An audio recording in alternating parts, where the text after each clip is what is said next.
Et bonjour à tous. Donc aujourd'hui, eh bien, j'ai réussi à me procurer le casque de soudage automatique Parkside. C'est le PSHL2D1.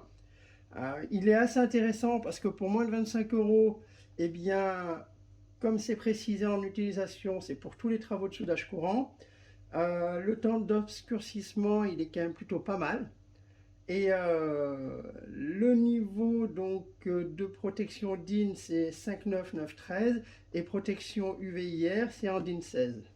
Allez, on va l'ouvrir.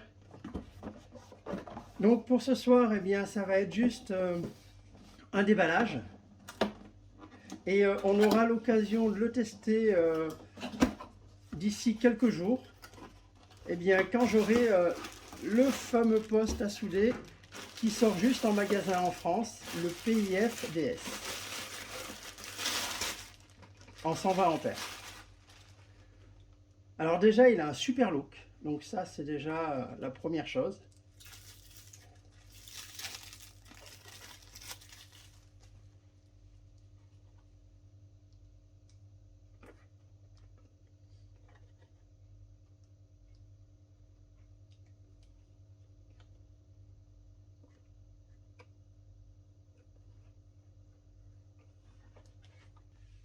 Ce qui est intéressant à voir avec le casque, donc au niveau des réglages à l'intérieur, on peut, grâce à ces petits potentiomètres, régler le délai, la temporisation, à quel moment il se déclenche plus ou moins vite, et surtout la sensibilité. C'est quand même pas mal. Ici, on peut tester, voir s'il fonctionne bien. Et là, LED control, on peut le mettre soit sur automatique, off ou on. Et auto darkening, donc on peut régler sur 9,13 ou 5,9.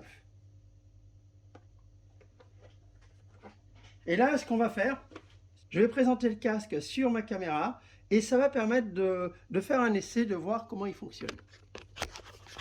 Donc voilà, ce qui est intéressant, c'est que grâce au bouton test, eh bien, ça permet de voir l'efficacité. Voilà, donc ici, on voit bien le casque.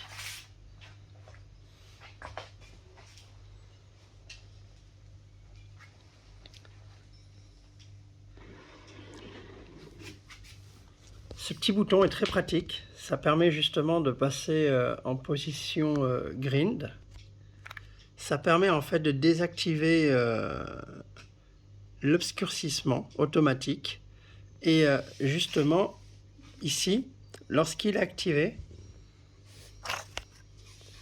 eh bien, ça permet justement d'affiner l'obscurité et de voir précisément ce qu'on a besoin de voir. Voilà.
Ici, donc,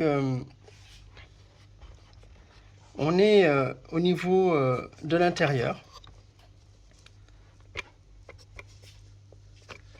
On a sur la partie droite 2 petits potentiomètres qui vont nous permettre en fait de régler la temporisation, permettre le réglage de la sensibilité, et c'est ce qui fera en sorte que ça déclenche plus ou moins rapidement suivant la source de lumière.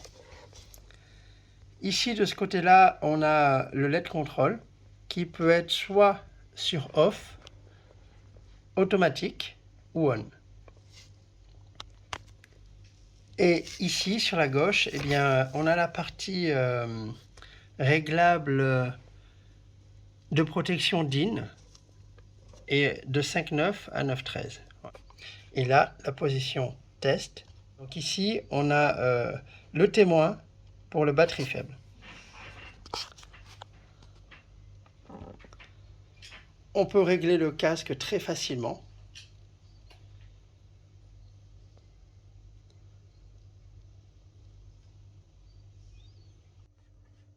Voilà, donc cette vidéo, eh bien, elle est finie. C'était juste un déballage et on va l'essayer sur la prochaine vidéo. Alors, n'hésitez pas, si vous avez apprécié de le voir en vrai, eh bien, à vous abonner et à liker. À bientôt!